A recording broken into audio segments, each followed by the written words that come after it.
Hey guys, in this video I'm going to discuss to you something about a comment that a subscriber asked me about scene safety and tips and tricks that we do to avoid being in danger. And this is especially a good time to make it because in New York City recently there's been 2 instances where EMTs have been lured into a project building and got robbed at gunpoint. Fire department and EMTs. And also, I heard in Arkansas, 2 paramedics got shot as well. And guys, unfortunately, this is the truth about our profession. It's pretty dangerous, and unfortunately, we don't have much of a way to defend ourselves. And besides being street savvy.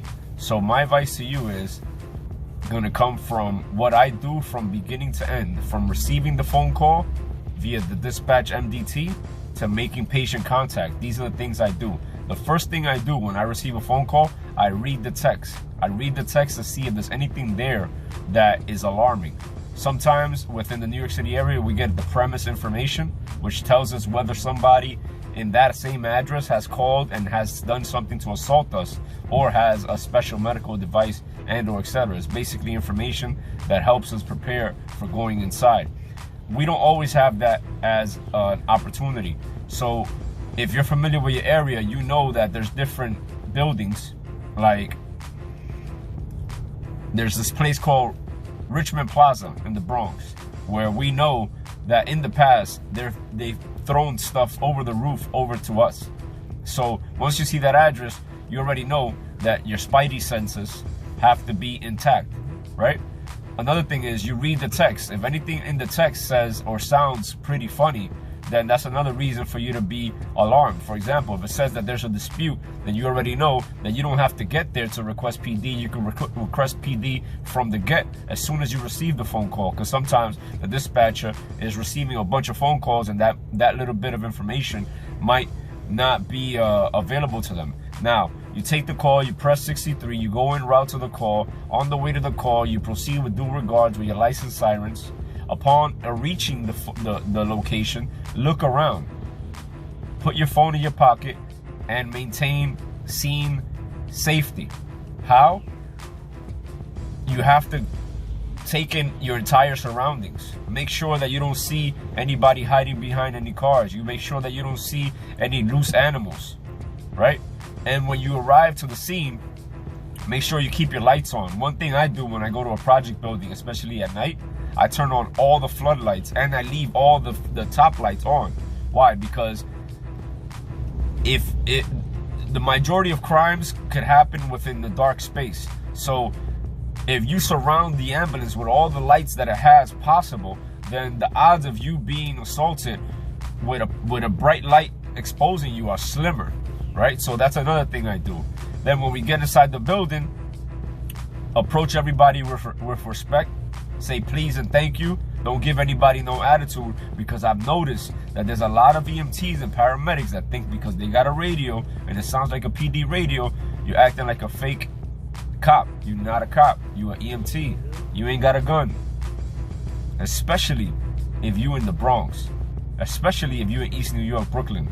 There's neighborhoods where you just do not want to act like you're a cop just because you can press the button, right? Then when you step on scene, right? Avoid the stairway if you can. Take the elevator. Go with your partner. Do not lose contact with your partner. Make sure your radio has battery, because if you have to press that button, which is the button that brings all the backup towards you, make sure that you have the button with battery so you can press it. Now, when you reach the patient's apartment, another thing you do is you knock on the door. Boom, boom, boom, boom, boom.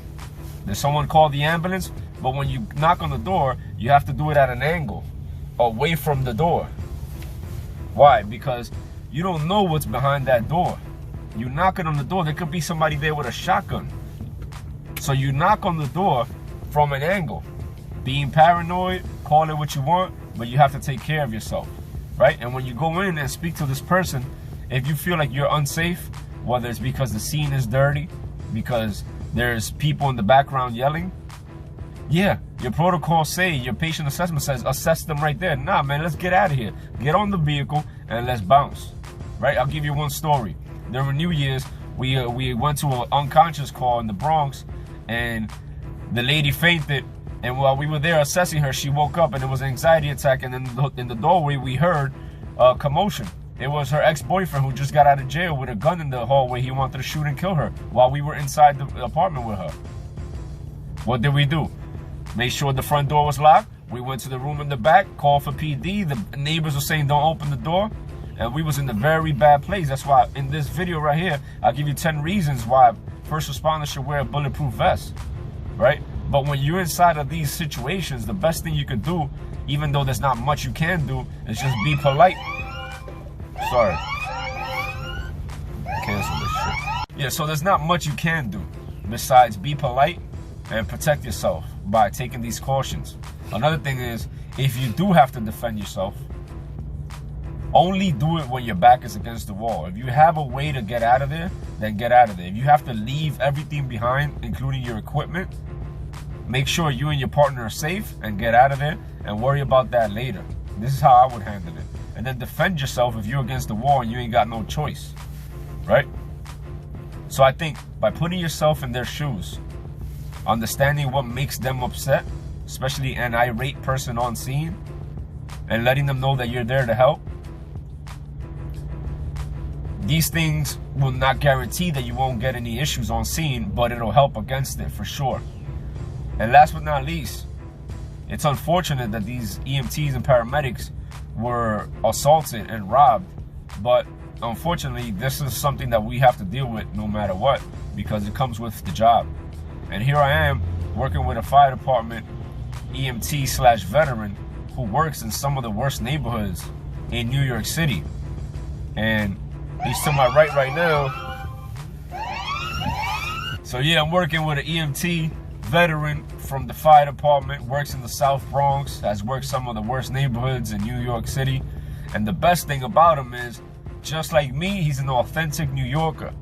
You know what I'm saying? We know what it is to use tokens, and we're very familiar with the do's and don'ts of stepping into bad neighborhoods and good neighborhoods. One of those is, if you're gonna go up in the projects, don't come out with a gold chain. Even though you're at work, don't be flossing.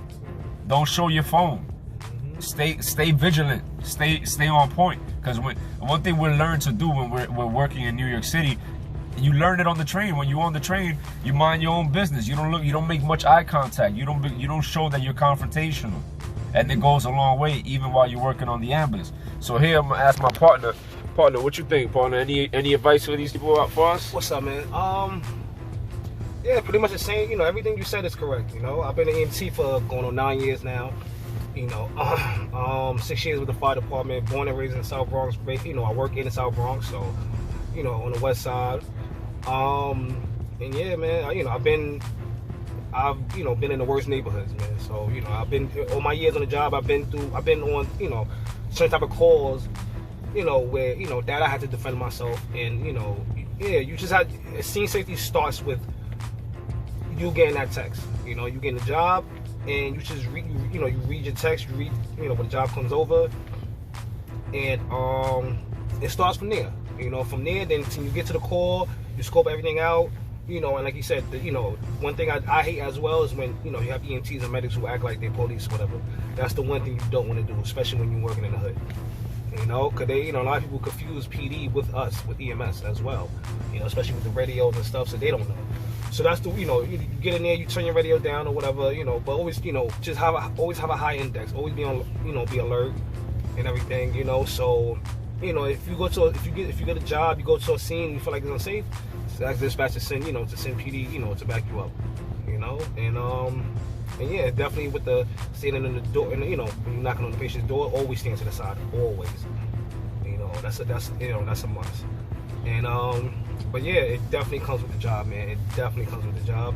But you just gotta, you gotta learn to adapt and just be aware, man. Just be aware of your surroundings, man. So unfortunately, what happened to my coworkers, to our coworkers, to our colleagues, you know, our brothers and sisters. So, you know, but it, you know, it's something we deal with every day, man, for years now. So it's unfortunate, you know. So, but that's just, you know, pretty much the tips and stuff, you know, on working when you work at EMS. It doesn't mean, you know, whether it's private, fire department, hospital based, doesn't matter.